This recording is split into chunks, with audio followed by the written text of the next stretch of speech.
All right, strap in everyone, because today we are diving deep into a battle for the ages.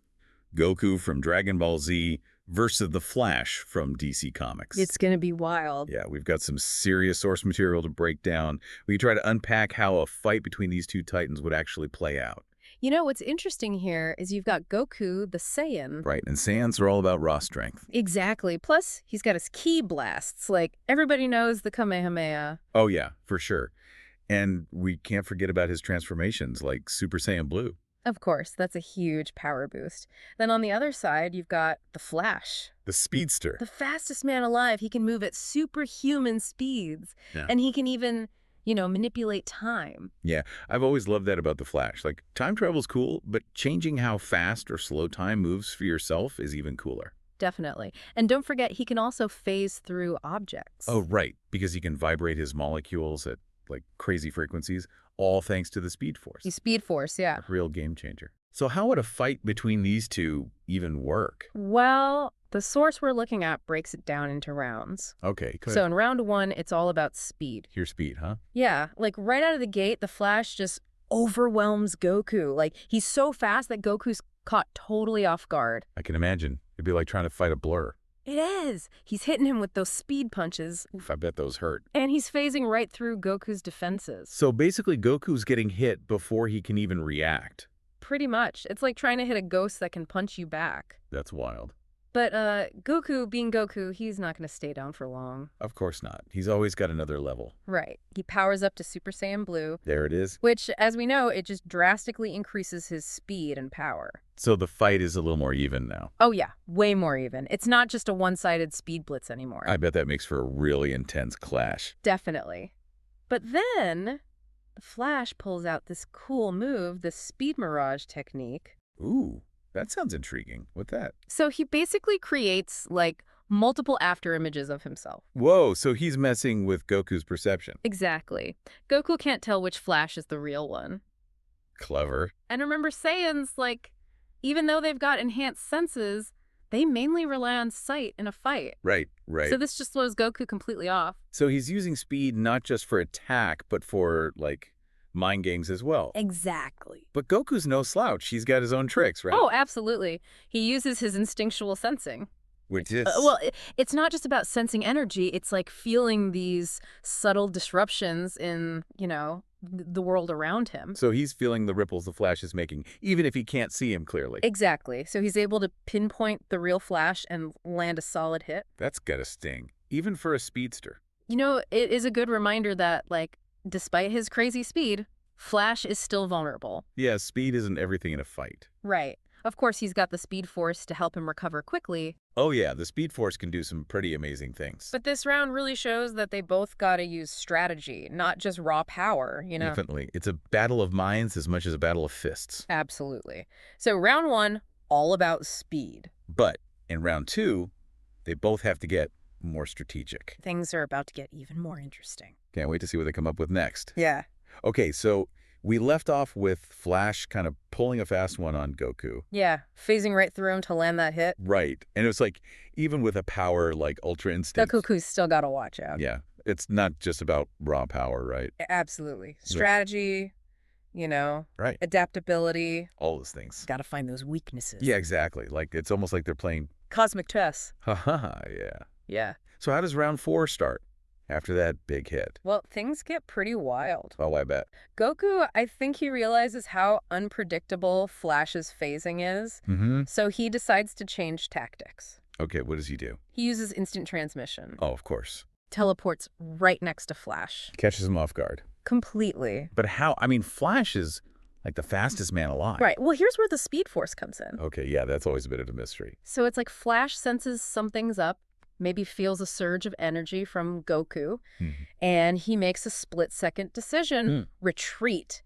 into the Speed Force itself. Wow, he just leaves. Not just leaves, he goes into another dimension. Oh, right. So we need to talk about the Speed Force a little. It's a whole thing. Yeah, how would you describe it? I mean, beyond just making him fast. Okay, so imagine an energy field, right? Oh, okay.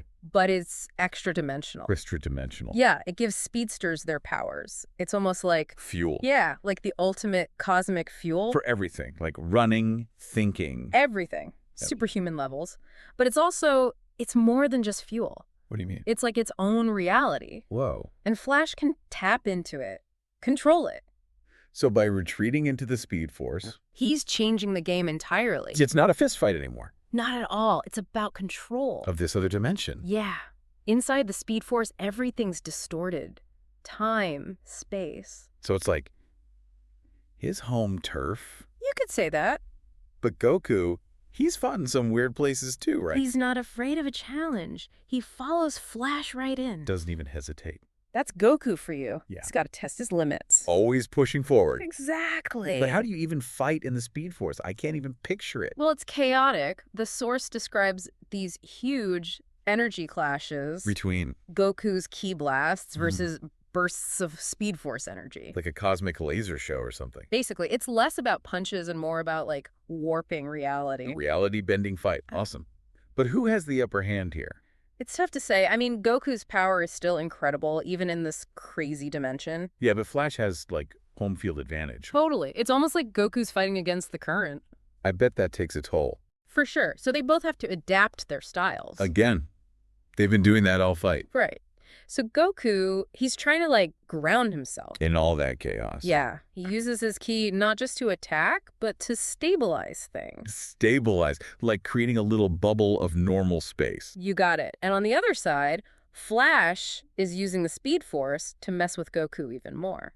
Confusing him. Yeah, like throwing him off balance, changing the flow of time, maybe. So Goku's fighting for control, Mm-mm. and Flash is embracing the chaos. I think that's a great way to put it. Like it's a reflection of who they are, you know? I see that. Goku, the warrior, always striving for order. And Flash. The speedster, embodying change, uncertainty. That's deep. But even epic battles can't last forever, right? They both realize that, especially Flash. Why especially him? Well, the Speed Force, it's powerful, but it takes a toll. So he can't stay in there forever. Not at this intensity. And Goku's starting to feel the strain, too. Of fighting reality itself? Pretty much. So something's gotta give. They need a new plan. Okay, what do they do? Well, Goku, he pulls off a really smart move. I'm intrigued. He realizes he can't beat Flash at his own game in the Speed Force. So? He focuses his ki not to attack. But to? Stabilize a little pocket of space. Like a safe zone. Yeah, a tiny island of normalcy and all that chaos. Why though? He's luring Flash out. Ah, I see it. Back to a place where Goku has the advantage. Exactly. So Flash has a choice. Stay in the Speed Force and risk getting drained. Or come out and fight Goku on his terms. What a dilemma. And he decides to take the risk. Comes back to the stable zone. He does. He's confident in his speed. Thinks he can still win. So we're back to a more even playing field. You could say that. Goku with his power, Flash with his speed. It all come down to this. The final clash. I can't wait to see how it ends.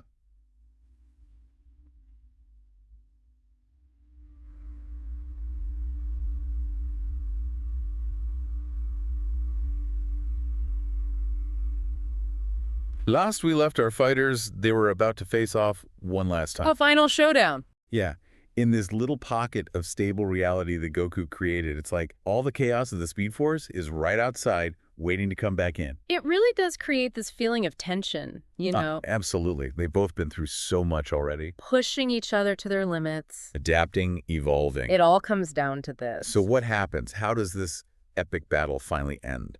Well, this source describes it as a clash of ultimate techniques. Ooh, I like the sound of that.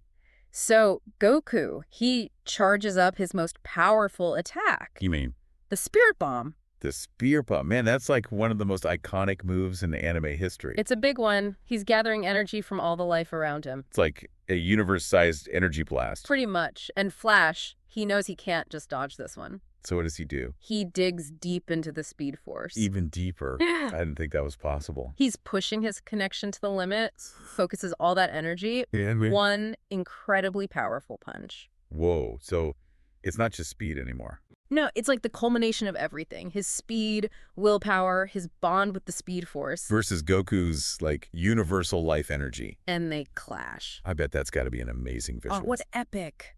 The source describes it as a blinding flash of light. The fabric of reality is probably shaking. You could say that. But, okay, you want to know who wins? I do. Lay it on me. So, get this. Flash, he actually manages to split the Spirit Bomb. What? Yeah, it's incredible, this insane feat of precision and power, but There's always a but. it takes everything out of him. The Speed Force has limits. Even the Speed Force has limits. The Flash is down. Spent, exhausted. But Goku, He's still standing. he's a Saiyan. They're tough. He recovers fast.